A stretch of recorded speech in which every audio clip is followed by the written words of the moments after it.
Hello guys, so this is a step-by-step tutorials on how to install and configure a Starlink. So Joy Beach is going to be our client for today. The owner of the property was so much concerned about internet connectivity in the area. So he called us to order for a Starlink device and install it for them.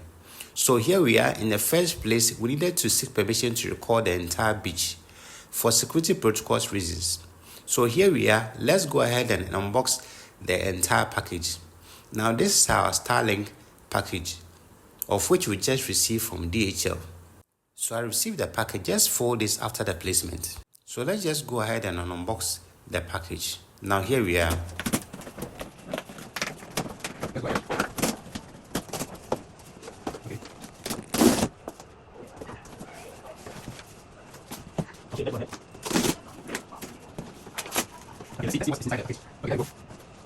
Wow. So let's walk through to see the accessory that comes with the entire package. So it has a setup manual which contains the schematic layout for the entire setup and then a barcode for mobile application. It also comes with a flat panel or Starlink antenna which has the tripod stand at the back of it. We also have the power adapter for Gen 3 router and then the power cable for the router. It also comes with patch cable terminated RJ45 10-meter cable and then our Gen 3 router. So basically these are the accessories that comes with it: our router, our cable, our power supply, and then our flat panel. So let's go ahead and install the flat panel or the Starlink antenna. So all I need to do is just to get a clear view area where there are no obstructions so that the device can be able to communicate directly to the space. So this is what we are going to install it. That is our flat panel and that's our Gen 3. The Gen 3 comes with 2 extension ports at the back of it where you can extend the RJ45 port to a different access point device. And that is our power adapter for the Gen 3 router. So let's go ahead and then pick the cable and then plug it at the back of the flat panel. And then plug the other end of the cable to the Gen 3 router. And then turn on the router. Before that, you can also go ahead and download the Starlink mobile application for configuration. Then we'll go ahead to launch the Starlink mobile application. So here is it. Go ahead and launch it. Just go ahead and go to startup and then you select your type of device. We ordered for standard, so you have standard here. Then I'll not do check obstruction. We'll not go ahead with that. So just go ahead with I have clear view. Mount is installed. Then you ask to plug your Starlink in. You've done that already. Just go ahead with that.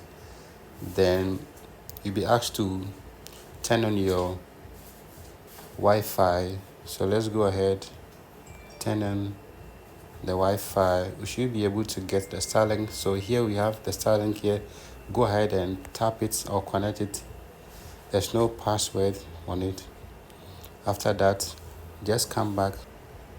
You see that's going to connect from here. It's connected.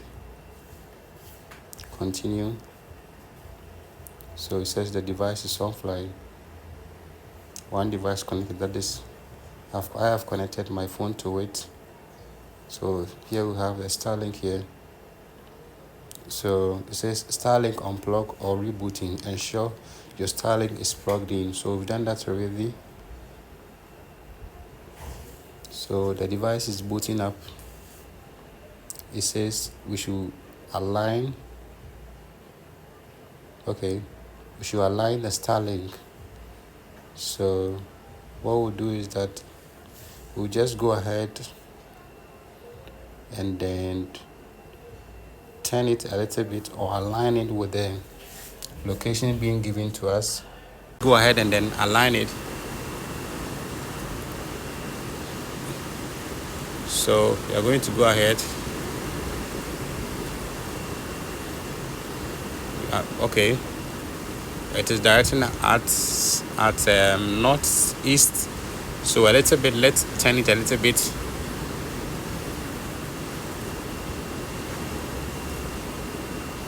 Okay, I think we are good to go. And that is it. Let's go back and check. It says now our Starlink is online now. There's nothing like misaligned. So we are good to go to mount it permanently. We'll go ahead and then configure it. So we also have the speed test, the alignment, obstruction, network settings, statistics, and then support. So it also has a real-time feedback.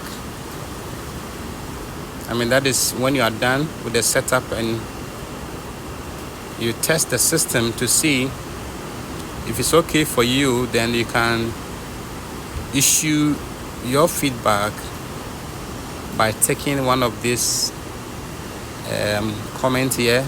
Let's go ahead to alignment and see.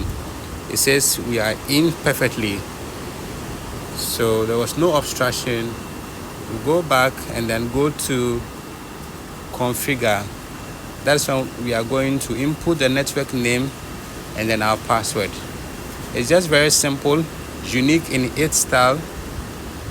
See you in the next video on how I'm going to show you how to extend the Wi-Fi signal to different various areas within the same local area. So after naming or labeling your SSID name, just go ahead with the password and then click apply. So we are going to apply.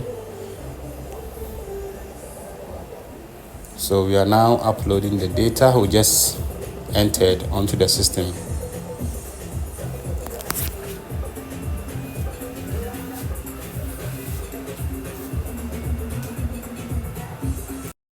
So after setting up your SSID name and your password, you'll be asked to join or reconnect back to the Wi-Fi.